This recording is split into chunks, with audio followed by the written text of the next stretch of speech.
But you also can acknowledge that the media had a major role in a major role in that. When you take a step back, yes, you also acknowledge that because I will also acknowledge that that one thing about the Charlottesville that I ranted about. Yes, and I was wrong about the both sides thing. Now there you have it. Michael Rapaport is actually acknowledging that he was wrong on Trump. And if anybody knows how hard Michael Rapaport was going in on Trump, then you know that this has to be some sort of miraculous divine intervention for him to turn around and now acknowledge, be a man about it, and said, look, I was wrong. I'm sorry. I didn't understand. And he goes further to acknowledge that the media was the one that actually tainted what was being said by Trump. And so many times I did it.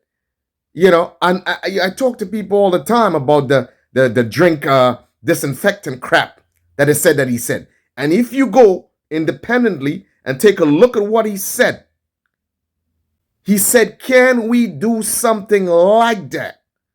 And he was talking about the whole disinfectant thing. And he says, look at how disinfectant kills germs so easily on surfaces. And he was talking about a strategic approach. And he said, can we do something like that in the body? So he was talking about a strategic approach. But these guys, these demons in the media, took that, ran with that, cut it up and chopped it up, and then repackage it and make it look like he was saying something crazy, outrageous. Now I tell you, when I tell you that these people are dangerous, these people are some of the most dangerous people on the planet. Let's take a look. Let's listen a little more about what Michael had to say. Wait, let me hear him out. Hang on. Yeah. Go a little bit more. What do you mean by that? You were wrong on that.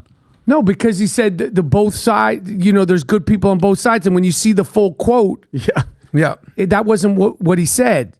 And you got to keep in mind that Michael Rapaport is a New Yorker. And what he's thinking and what he's saying, and obviously what he's feeling, is not isolated. It is what more and more New Yorkers are coming to the same conclusion as he is. I mean, with the insanity that has been taking place, I wouldn't be surprised if Michael Rapaport, closer to election, comes and says, look, I'm done. I'm voting for Trump. Straight up. And I wouldn't be surprised. And some people may think that this is far-fetched.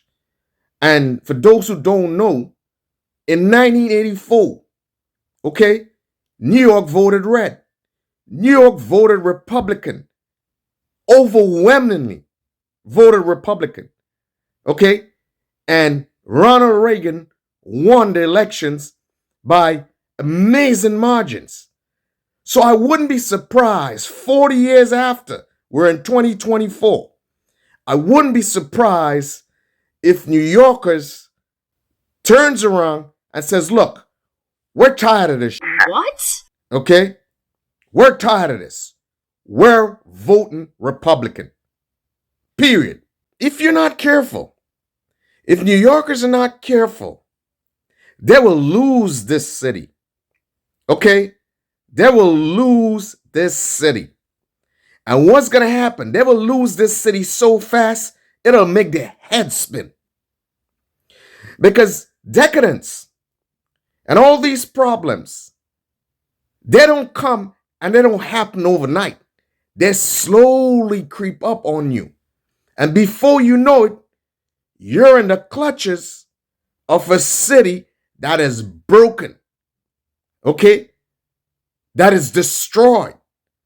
So now is the time to be vigilant. Now is the time to take action. Now is the time to seriously consider who you're voting for. Because you have seen what has been done to your city in such a short space of time. So you are going to give them another 4-year mandate to wreck your city? Think about it for a second. You know, I'm so excited about the possibility that New York going red in 2024. It makes me want to break out into song. You know what I'm saying? It makes me want to break out into song that we are going to turn New York red, New York red, New York red. We are going to turn New York red, New York red, New York red. And it's not a coincidence. I wear my red shirt, huh? You got played, and here's what this is why I think you're going to vote for Trump, is because you, much like me, much like many people, independent thinkers, not the sheep, realize we kind of got played a little bit. The Democrats have exposed their hand, especially the progressive left. And as someone who is a proud New Yorker your whole life, you see what the Democratic Party has turned into. This DEI, ESG, woke manifestation of ridiculousness. I'm going to tell you right now, I won't vote. I'm not voting for Biden. No. I'm not voting for Kamala. So for you, I won't vote for them. So there you have it, boys and girls. Michael Rapaport, someone that if you told me he was going to have a change of heart, I would have told you it's impossible. I mean, this guy was ODing. He was going hard on Trump. But that just tells you how reckless and how insane that he views the Democrats. That he's like, no. I can't do this no more. I can't do it. And now it's quite clear. He's not voting for them, and he's quite possibly going to vote for Trump. And by saying that he's not voting for them, he's already endorsing Trump.